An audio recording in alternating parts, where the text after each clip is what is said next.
Hello বন্ধুরা, আসসালামু আলাইকুম। কেমন আছো সবাই? আশা করি সবাই ভালো আছো। আল্লাহর রহমতে আমিও ভালো আছি। এই যে দেখো, আজকে গরুর গোশত রান্না করব, আলু দিয়ে ঝোল ঝোল করে রান্না করব। তার রেসিপিটা তোমাদের সাথে শেয়ার করতেছি, কেমন লাগে অবশ্যই শেষ পর্যন্ত দেখে জানাবা।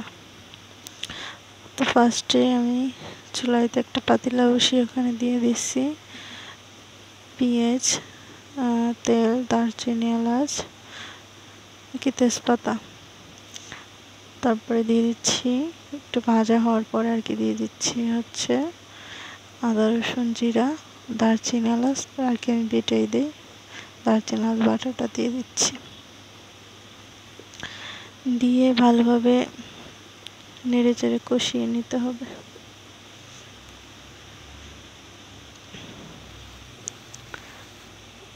কষিয়ে নিচ্ছি যাতে নিচে লেগে না যায়। তো এখানে আমি একটু যে বাটিতে মশলা বেটে রাখছিলাম ওটা থেকে একটু পানি দিয়ে দিলাম, যাতে নিচে একটু লেগে না যায় আর গন্ধ না আসে। একটু কিছুক্ষণ এটা মশলাটা ভালোভাবে কষিয়ে নিব।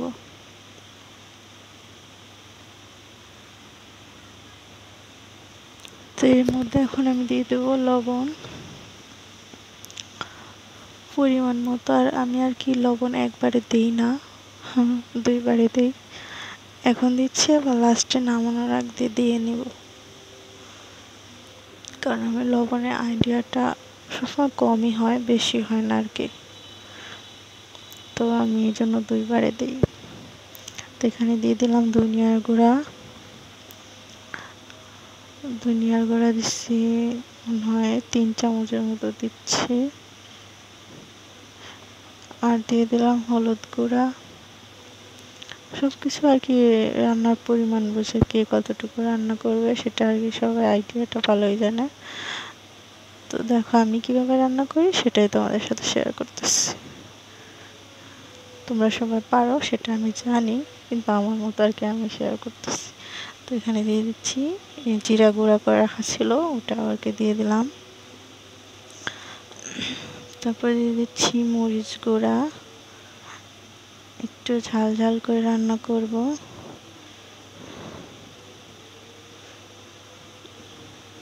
তো পরিমাণ মতো মরিচ গুঁড়া দিয়ে দিলাম। মরিচ গুঁড়া দিয়ে তারপরে এটাকে ভালোভাবে কষিয়ে নিব। কিছুক্ষণ কষিয়ে আর পানি দিব না এর মধ্যে গোস্তটা ঢেলে দিব, যেহেতু গোস্ত থেকে পানি যত করি বের হয়, এই জন্য তো গোস্তগুলো দেখো দিয়ে দিচ্ছি।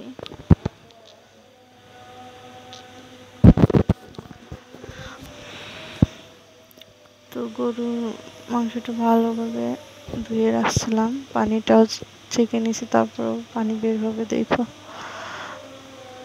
তো দিলাম সবটুকু দিয়ে ভালোভাবে নাড়িয়ে চাড়িয়ে ঢেকে দেব। ভালো করে নেড়ে চেড়ে দিতে হবে, কিন্তু মশলাটা যাতে এক জায়গায় জমাট বেঁধে না থাকে। তো ঢেকে দিছিলাম, কিছুক্ষণ পরে আবার একটু নেড়ে ছেড়ে দিব। কষানোর সময় একটা কাছাকাছি থাকতে হবে, কারণ কাছাকাছি না থাকলে কখন কি যে হবে, লেগে গেলে আবার গন্ধ ওঠে, আবার বাজে একটা স্মেল আসে।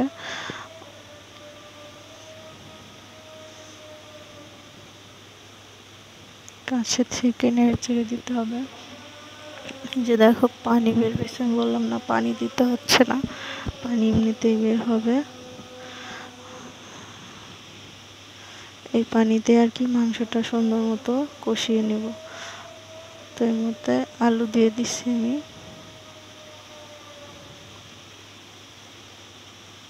আলু দিয়ে আরও কিছুক্ষণ ঢেকে রাখছিলাম, তো আবার দেখতেছি ঢাকনা খুলে আবার একটু নেড়ে চেড়ে দিচ্ছি। নেড়ে চেড়ে দেওয়া হয়ে গেলে একটু পানি দিয়ে দেবো, আমি ঝোল দিয়ে দেবো।